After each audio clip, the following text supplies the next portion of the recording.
Y en nuestro tercer bloque le proponemos una mirada a la evolución de la economía en este 2018, lo que ha pasado sobre todo pensando en la pequeña y mediana empresa, la modificación del tipo de cambio, el acceso a financiamiento internacional, la caída de las ventas y también lo que ha significado para la pyme un lidiar permanente con la política fiscal. El punto de vista de un economista sobre lo que deja este 2018 para la pequeña y mediana empresa.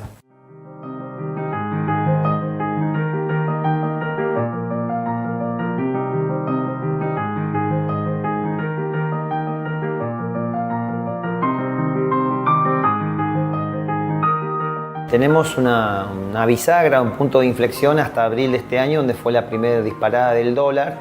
El dólar pasó de 20 a 30 pesos, producto de esta, llaman crisis de confianza, a partir del anuncio del 28 de diciembre del año pasado, donde el jefe de gabinete, Marcos Peña, anunció el establecimiento del impuesto a las ganancias sobre la renta financiera, en particular las LEVAC.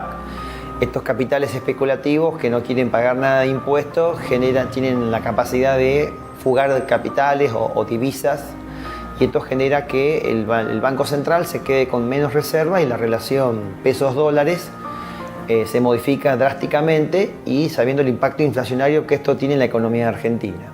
Entonces, a partir de ahí el gobierno es como que cambió la política del gradualismo.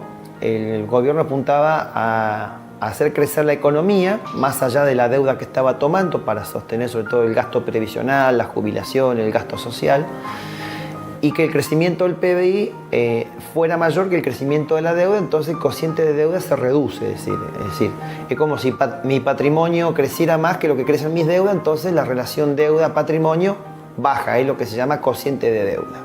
Es decir, se incrementaría la solvencia y de esa manera no ajustaría sobre los sectores medios o bajos.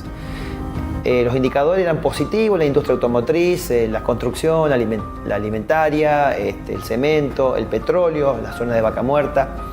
Pero a partir de un dólar barato también generaba que una gran salida de capitales, y la gente utilizaba Chile, Ecuador, Uruguay, Paraguay como supermercado. En vez de comprar acá, compraba allá. Entonces se iban muchos dólares, no solamente en forma financiera, sino a través del turismo. El dólar a 20 pesos era un dólar, digamos, mentiroso. Entonces, bueno, lo que hubiese sido mejor que el gobierno hubiese devaluado gradualmente para que esto no tenga un impacto inflacionario. Bueno, lo hizo el mercado fue el que generó la disparada del dólar, y el gobierno acudió al Fondo Monetario. El problema de acudir al Fondo Monetario no es que por la tasa que te cobra el fondo, porque la tasa que te cobra es del 4%, podemos decir que en términos reales se licúa con una inflación del 45% anual proyectada para fines de este año. El 4% no es nada, sino los condicionamientos que te pone el fondo. Con la diferencia que el fondo ahora te dice cómo ajustás vos y te da algunas partidas extras para el gasto social, no como antes que te decía recortan esto y el gasto social era lo primero que recortaba. Y eso generaba una crisis de gobernabilidad, una crisis política que hacía saltar como fusiles a los presidentes. Me pasó con De la Rúa, ¿no? Bueno, la cosa es que se abandonó el gradualismo, se hizo una política de shock, pero de ajuste. Se elevó aún más la tasa de interés, se tuvo que ir, se fue, digamos, Sturzenegger, tuvo unos pocos días Caputo, ahora tenemos otro presidente, y en realidad del Banco Central una tasa que complica. ¿Por qué? Porque si vos tenés un proceso de inflación que estaba proyectado en el presupuesto del 15% y termina siendo del 45%, o sea, el triple, vos lo que necesitas en un proceso de inflación, si no lo podés pagar de contado porque los precios suben, lo que necesitas es crédito para poder pagarlo en cuotas y así no se te resiente la actividad económica. Bueno, lo que hicieron es subir la tasa del 40 al 60 hasta el 73%, entonces creyendo que secando el mercado, creyendo que es una inflación de demanda, de expectativa monetaria, y eso se traslada al dólar y a los precios, cuando en realidad es una inflación de oferta. Las devaluaciones son una inflación de oferta. ¿Por qué? Porque los productos que vos comprás de afuera, los productos importados, por ejemplo, en la industria automotriz, el 70-80% de las partes son de afuera. Entonces, un auto que valía 400.000, 500.000 pesos vale 1 millón. Pero también trazando una mirada sobre lo que puede pasar en el 2019, ¿habrá una estabilización en las tasas de interés para los accesos financieros? ¿Qué estará pasando con los niveles de consumo? ¿Se reactivará la economía? Diferentes preguntas que quedan abiertas para el año que comienza.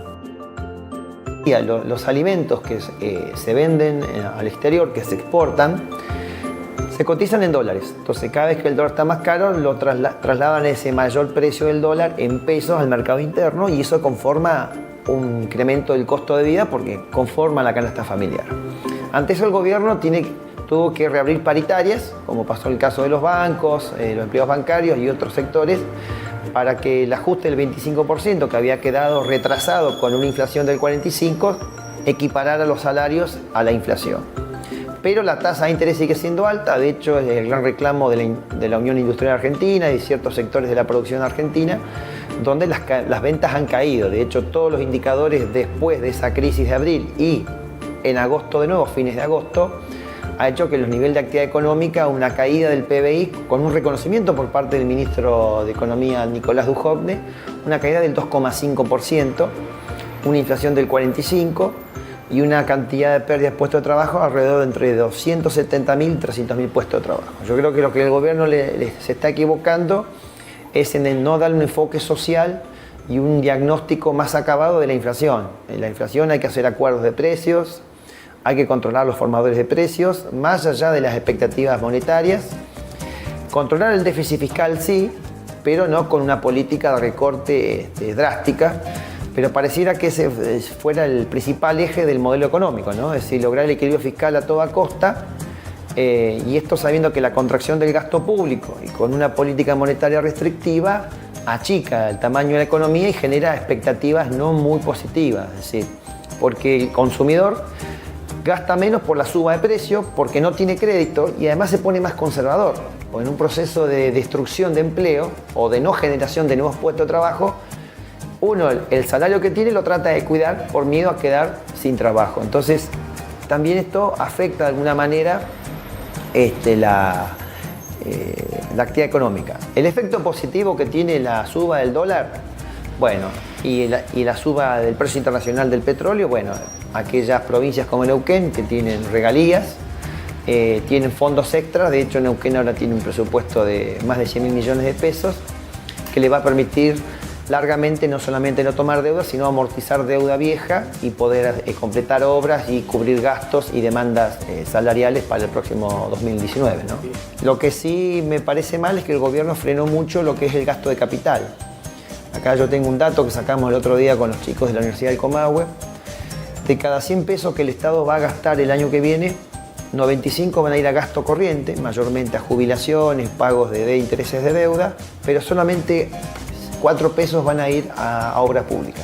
Y la obra pública, vos sabés que tiene un doble efecto. Por un lado, genera infraestructura de largo plazo que mejora la capacidad macroeconómica del país para poder producir, exportar, y además genera muchos puestos de trabajo directo e indirecto, como es la construcción, las actividades indirectas conexas al petróleo, al gas, a las obras, soluciona temas habitacionales, de déficit habitacional.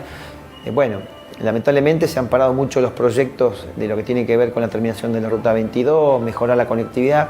Me parece que no se puede recortar ahí, pero bueno, el gobierno no tiene mucho margen para recortar, primero porque ya hereda una situación donde tiene un aportante activo por un pasivo, o sea, tiene 8 millones de jubilados y 8 millones de aportantes. Entonces, tiene que tomar deuda para sostener esto. Esto no es responsabilidad del gobierno de Macri.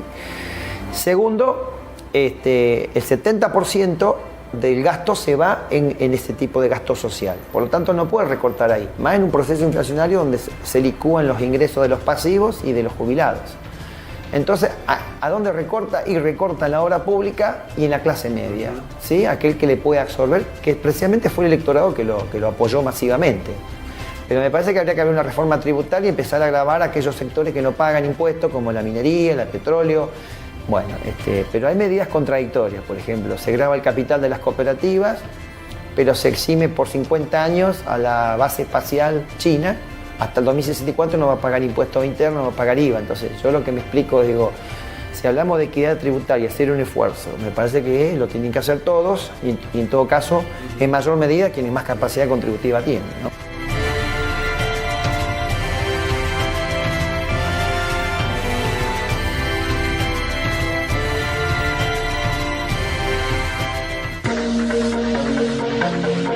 con estos temas vinculados al desarrollo económico privado en nuestra zona, llegamos al final de nuestro programa de hoy. Como siempre, el reencuentro acá en la pantalla de Canal 10 y también lo invitamos a compartir Desafío Empresario en las diferentes redes sociales.